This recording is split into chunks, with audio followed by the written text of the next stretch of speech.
Assalamu alaikum wa rahmatullahi ta'ala wa barakatuh. Tout d'abord, nos salutations et nos prières déférentes au bénéfice du Khalife général des Mourides, Cheikh Mohamed Mountakha Mbacké. Également nos remerciements pour cette marque de confiance. C'est la deuxième fois que nous avons l'opportunité d'intervenir en cette grande journée Cheikh Ahmadou Bamba pour apporter encore une fois une modeste contribution sur une thématique qui est en tout cas assez conséquente, vu les termes qui la composent.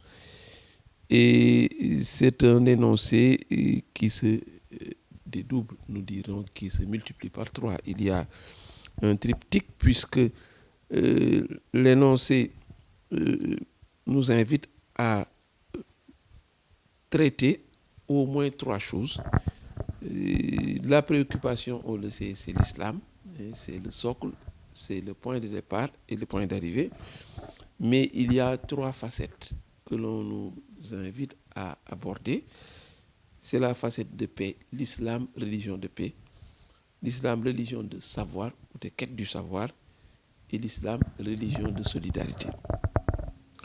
Et vous verrez que également l'autre aspect qui centralise davantage notre périmètre, c'est le mouridisme. Comment le mouridisme, la mouridia, réfléchit ces 3 aspects-là. L'exemple de la mouridia. Donc, pour reprendre le titre in extenso, l'islam, religion de paix, de savoir et de solidarité. L'exemple de la mouridia. Donc, cela va être apprécié par rapport à cette mise en évidence ou bien cette mise en pratique de ces 3 aspects-là au sein du mouridisme.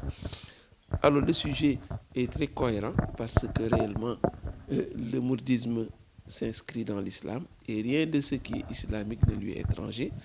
Et c'est pourquoi ça doit être facile de, en tout cas, trouver une transition pour aller de l'islam et parler également de ce que cette formule ou bien cette formulation en tout cas donne au sein du mouridisme. Vous nous considérez de traiter ce sujet au pas de course, tellement les aspects à traiter sont différents et ils sont également assez conséquents. 3 choses à aborder. Mais nous suivrons rigoureusement la présentation qui nous a été donnée. D'abord la paix, ensuite le savoir, ensuite la solidarité. Même si ces 3 aspects, on le sait bien, sont très imbriqués. Mais par souci pédagogique, on fera en tout cas le distinguo de chaque aspect, mais ce sont des choses qui se tiennent et qui sont à la limite inséparables. Le premier aspect, l'islam, religion de paix. L'islam, dans son essence, est une religion de paix. Tous les actes que le musulman pose quotidiennement sont des actes qui vont dans le sens de conforter, de rendre vivace cette paix. Les musulmans se saluent en se souhaitant la paix. Assalamu alaikum, ce n'est autre que de souhaiter la paix à son frère musulman. Et le premier également le dit, mais celui qui répond également en retour et souhaite la même paix à ce musulman qui l'a salué. C'est dire donc que quotidiennement, ce sont les propos qui sont les mieux échangés dans la journée du musulman. Il y a aussi que ce qui le conforte encore, c'est que le salut final, le dernier acte que les musulmans posent lors de la prière canonique, mais c'est un salam. C'est assalamu alaikum qui marque la fin de la prière canonique et également ce salut final qui est également un autre signe qui parle, qui montre en tout cas cette présence marquée de la paix dans le quotidien du musulman. Nous avons parlé de consolidation de la paix. L'on devrait plutôt parler de reconquête de la paix. C'est une paix perdue par le seul fait d'un seul être. Le seul être à l'endroit de qui Allah a pu dire Satan est votre ennemi juré, est votre ennemi véritable. Si le musulman, depuis l'aube des temps, a perdu cette paix, mais c'est par l'action de cet être, n'est-ce pas, exécrable. Parce que c'est par ses manœuvres que le père de la gente humaine, Aboul Bachar, Adam, et qui vivait au paradis, qui est le lieu par excellence de la paix, mais en est sorti par la manœuvre de cet être, n'est-ce pas, qui est exécrable. Et on sait que quand le jugement d'Allah est tombé, la sentence était vous serez parachuté sur terre pour un laps de temps. Dans quel but? Pour œuvrer et recouvrer cette paix qui était perdue. En quoi faisant maintenant? En ne passant jamais outre les recommandations d'Allah le Très-Haut. Parce que si le musulman a été parachuté sur terre, mais nous avons été rattrapés par cette œuvre de notre ancêtre, à nous tous, Adam. Et la sentence qui a été prononcée contre lui, mais c'était qu'il revienne sur terre, qu'il œuvre pour recouvrer cette paix perdue, ce paradis perdu. C'est pourquoi je parle plutôt de reconquête. Et la manière de reconquérir cette paix, mais c'est de faire en sorte de ne pas tomber dans ce traquenard qui lui a fait sortir du paradis. Ce paradis qui est le Darul Qarar, qui est le lieu où véritablement il y a le repos, c'est là où il se trouvait. C'est par l'œuvre de Satan qu'il en est sorti.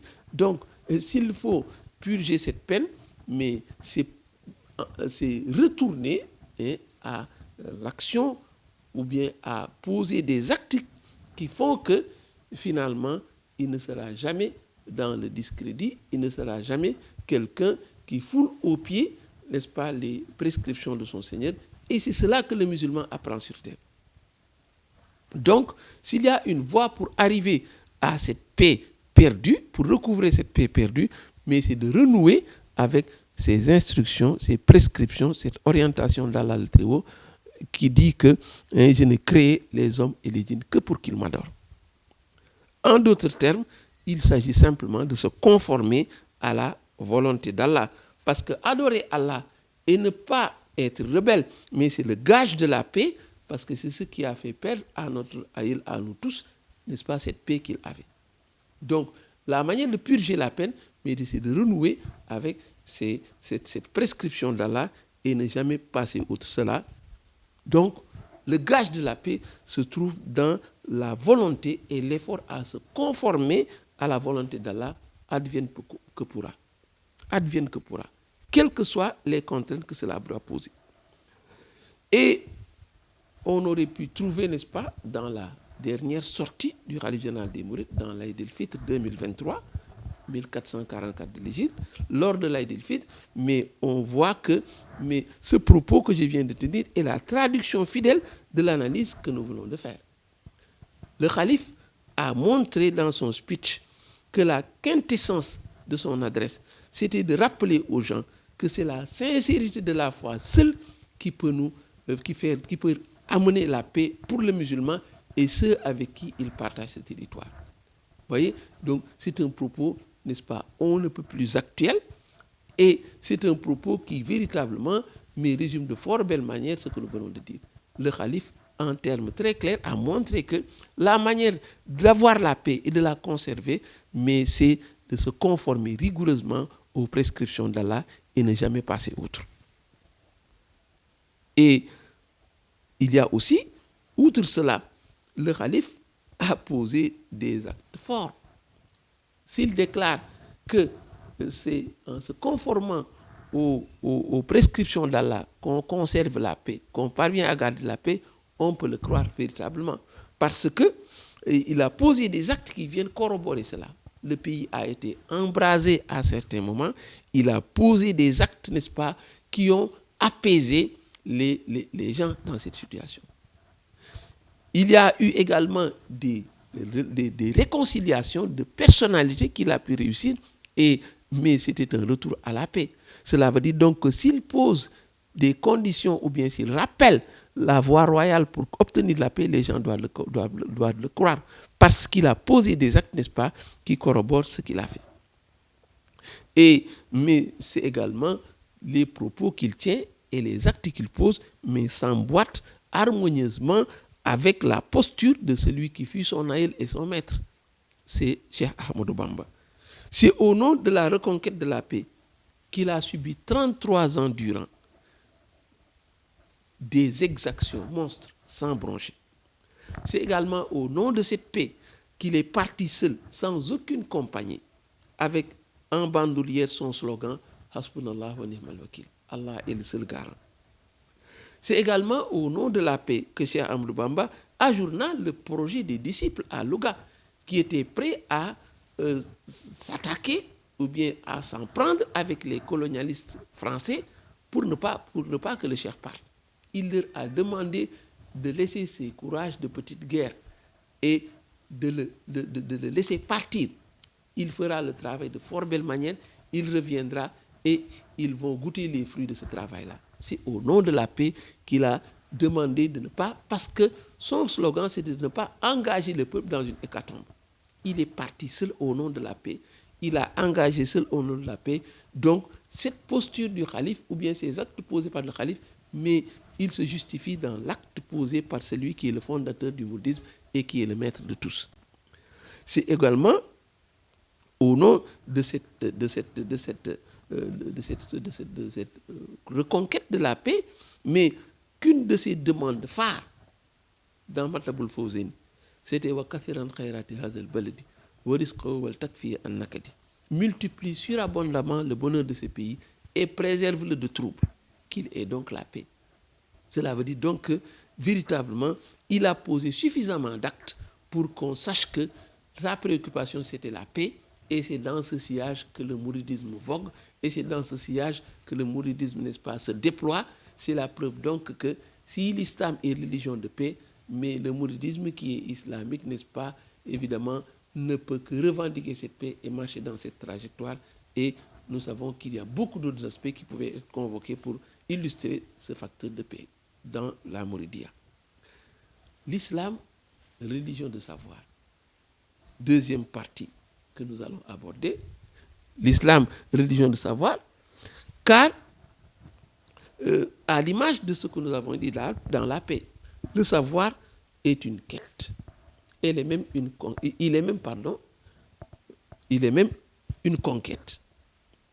Il y a une sentence prophétique, Hadith Qudsi, qui dit faites l'effort de me connaître avant de m'adorer. Enrifoni, qabla an ta'buduni. Faites l'effort de me connaître avant de vous engager dans l'adoration. Et c'est la preuve donc que, dans l'islam, le savoir occupe une place privilégiée. Et il ajoute, si vous ne me connaissez pas, comment vous pouvez m'adorer? Ça, c'est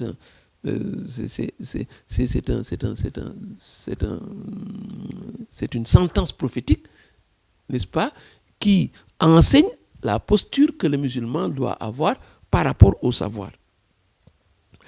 Même s'il y a une fulgurance des avancées technologiques qui font qu'il y a beaucoup de support pour le savoir, mais à l'origine, le symbole du savoir, c'était le livre. Et c'est Allah qui, le premier, a donné le ton en envoyant en l'humanité 104 livres révélés. Le tout dernier, et que nous connaissons le mieux, mais c'est le Furqan, le discernement, qui a été descendu sur le prophète Mohammed, paix et salut sur lui. Mais il faut rappeler également que entre le Furqan, donc, son nom est très révélateur. Le Furqan, son nom est très révélateur, puisque le discernement, mais c'est ce qui permet de distinguer le vrai du faux. La bonne graine est livrée. Outre cela, Allah le Très-Haut a posé des actes forts.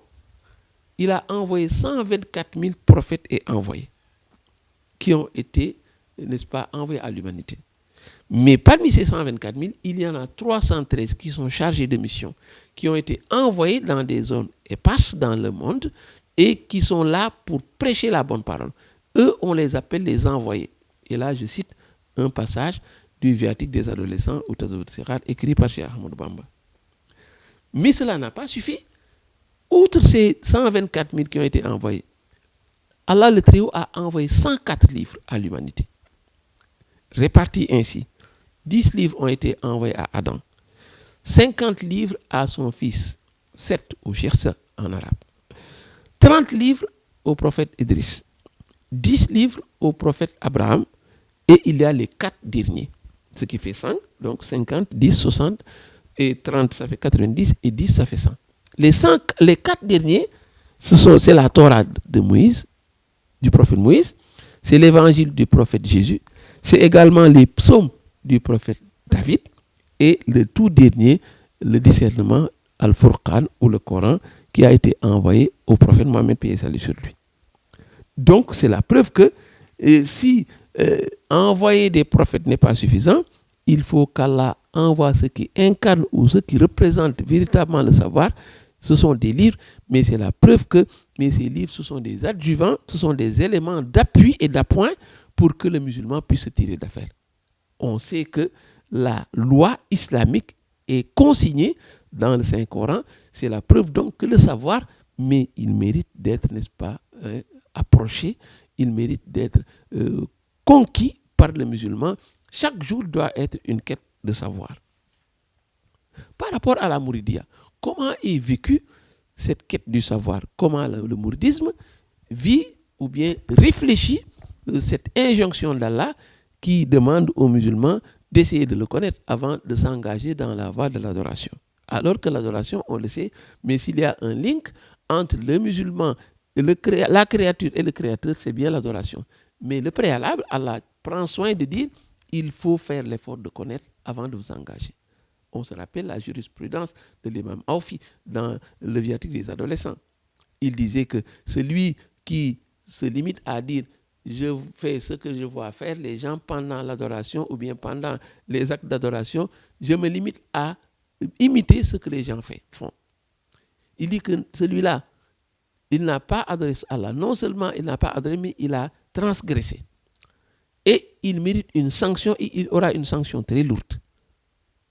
Le cheikh est monté au créneau pour montrer que certains disent que oui, puisqu'il avait l'intention, il peut avoir la rémunération de son Seigneur, mais le cheikh insiste, persiste et signe disant qu'il est interdit à tout mukallaf, à tout homme responsable de poser des actes dont il ignore la législation qui la sous-tend.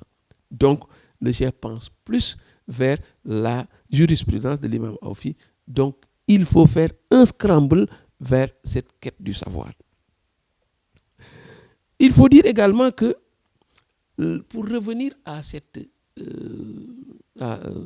au savoir, la quête du savoir tel qu'il est vécu au sein du mouridisme, le poids dont pèse le savoir au sein du mouridisme, il faut rappeler la trajectoire du cheikh. On sait que Touba, la fondation de Touba a été une étape marquante.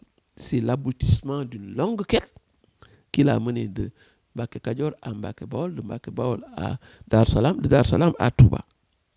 Mais c'est l'aboutissement donc d'une longue quête.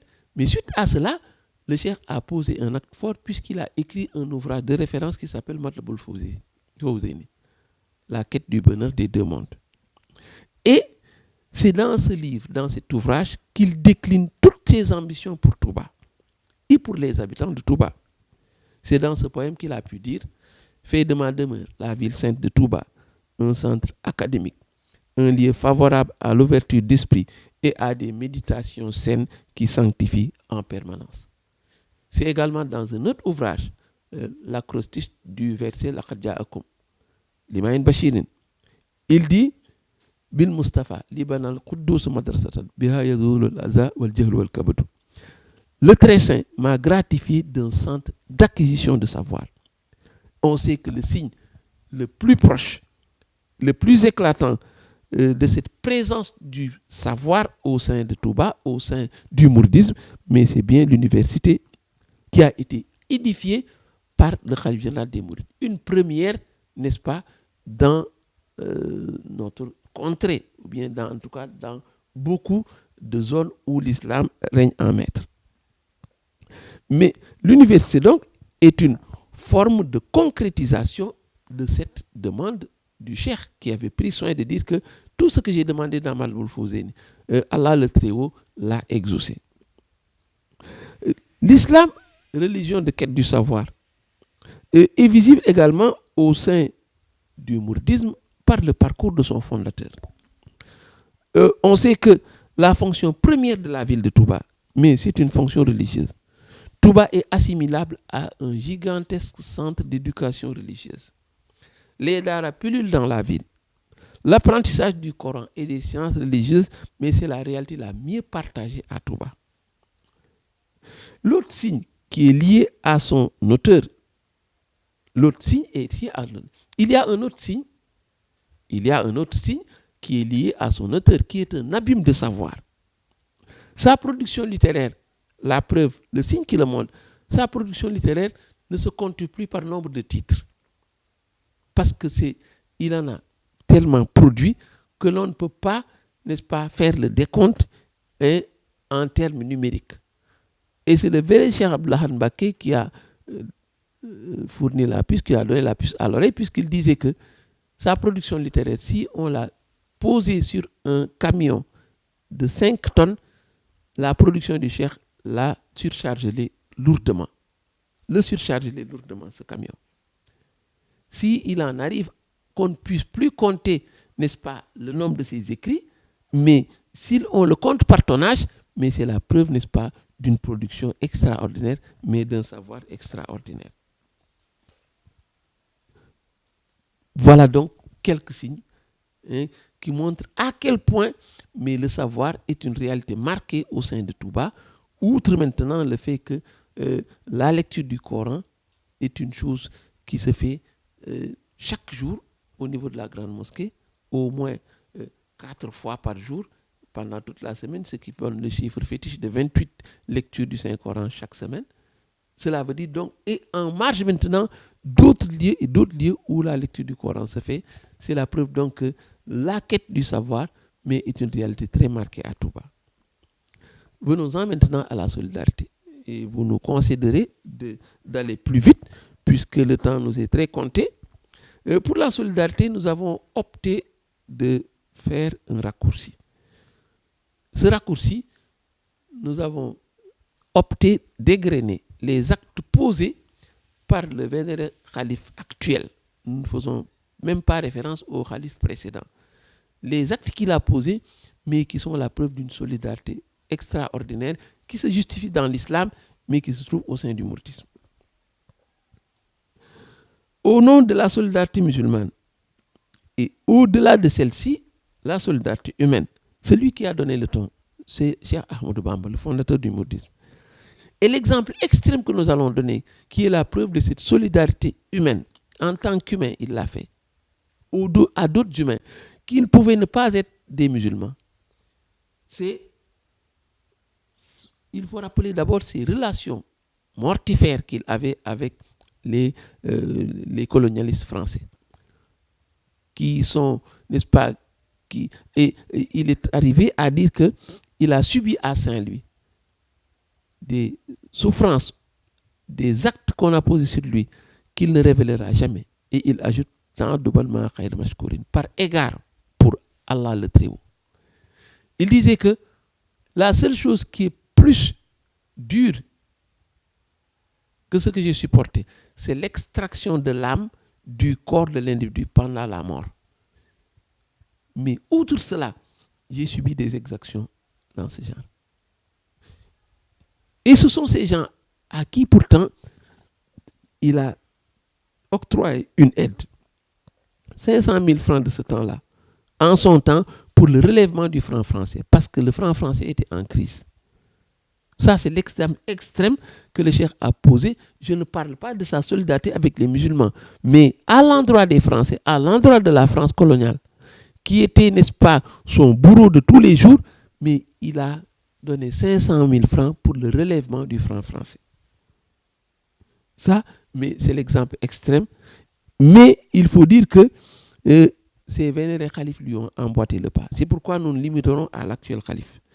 C'est au nom de la solidarité musulmane que le khalife toujours donne des conseils utiles à tous les musulmans. Les derniers en date, c'est sa sortie lors de l'Aïd el-Fitr. Parce qu'on sait que de bons conseils, mais ça représente de l'aumône au sein de l'islam. Et le khalife, chaque fois que de besoin, il monte au créneau pour donner des conseils qui peuvent être utiles aux musulmans. Autre action. Lors de la pandémie de Covid-19, qui ne date pas de très longtemps, on sait que le calife a mis la main à la poche pour appuyer d'abord le gouvernement, les gouvernants, en marge maintenant des autres actions qu'il a faites pour les malades qui étaient à Touba, dans la prise en charge, dans la restauration, et des appuis en vivres pour, n'est-ce pas, les gens qui étaient dans le besoin lors de cette pandémie de Covid-19. Il y a eu à un moment donné dans notre pays des troubles, des manifestations, une crise profonde, où il y a eu même des morts. On sait que le calife a mis la main à la poche pour dédommager des gens qui étaient blessés et des gens qui étaient morts. Et on sait que dans le lot, il y avait des gens qui n'étaient pas des musulmans. Mais le calife, ce qu'il regardait, mais c'est cette appartenance à Bani Adama. Au-delà des obédiences religieuses, nous appartenons à, n'est-ce pas, un même Aïl qui est le prophète Adam, qui est Abul Bachar, qui est le père de tous les humains. Et le calife donc a posé ses actes pour soulager ces gens-là qui étaient des Sénégalais lambda, qui ont perdu des proches dans ces manifestations ou bien qui ont été blessés dans ces manifestations. Lors des fêtes religieuses également, le calife ne cesse de poser des actes et des appuis, n'est-ce pas, pour les gens qui en ont besoin. Mais le dernier en date également de ces actions, de ces actes, mais c'est la solidarité avec le peuple turc. Quand il y a eu le tremblement de terre, ce séisme en Turquie, mais il y a eu beaucoup de dégâts et beaucoup de monde. C'est le calife en personne, n'est-ce pas, qui est allé non seulement leur poser des propos lénifiants pour soulager, n'est-ce pas, cette douleur, mais il a mis la main à la poche également pour appuyer ce gouvernement qui est un gouvernement, n'est-ce pas, en détresse au nom de la solidarité islamique. Quelle est la raison de tous ces actes qu'il a posés? La raison est très simple. C'est Allah le Très-Haut qui recommande à un musulman d'aider tout autre musulman ou tout autre humain qui est dans le besoin, a fortiori maintenant s'il en fait la demande. La raison est très simple. C'est au nom de cela que le calife ne cesse de poser des actes similaires, ne cesse de monter au créneau pour conseiller qui en a besoin, pour dire, n'est-ce pas, la posture à avoir en tant que musulman, mais également en tant que Sénégalais. Voilà donc pour cette thématique qui se dédoublait en trois aspects. L'islam, religion de paix, l'islam, religion de solidarité, l'islam, religion de savoir et, n'est-ce pas, l'exemple de la Mouridia. Nous avons tenté de traverser au pas de course cette thématique parce que réellement c'est une thématique assez fournie et nous avons conscience d'avoir laissé en rade beaucoup d'aspects qui pouvaient être plus pertinents, mais vous nous excuserez, n'est-ce pas, par rapport à cette réalité humaine et qui peut nous assaillir à tout moment. Et véritablement, nous réitérons notre sentiment de satisfaction et pour cette confiance qui est placée en notre modeste personne pour cette deuxième intervention en cette grande journée chez Ahmadou Bamba. Et nous prions plein succès à tous ceux-là qui s'activent dans le champ du mouridisme. Et le mot de la fin, qui est le plus important pour tous, qu'Allah le Très-Haut accorde une très longue vie et une très bonne santé au Khalife général des Mourides, Cheikh Mouhamadou Mountakha Mbacké. Wassalamu alaikum wa rahmatullahi ta'ala wa barakatuh. yéen ñii di ñu seetaan jaaree ko ci YouTube su ngeen bëggee jot suñu publication mën ngeen abonné Al Mouridiyyah TV te bu leen fàtte laal cloche bi.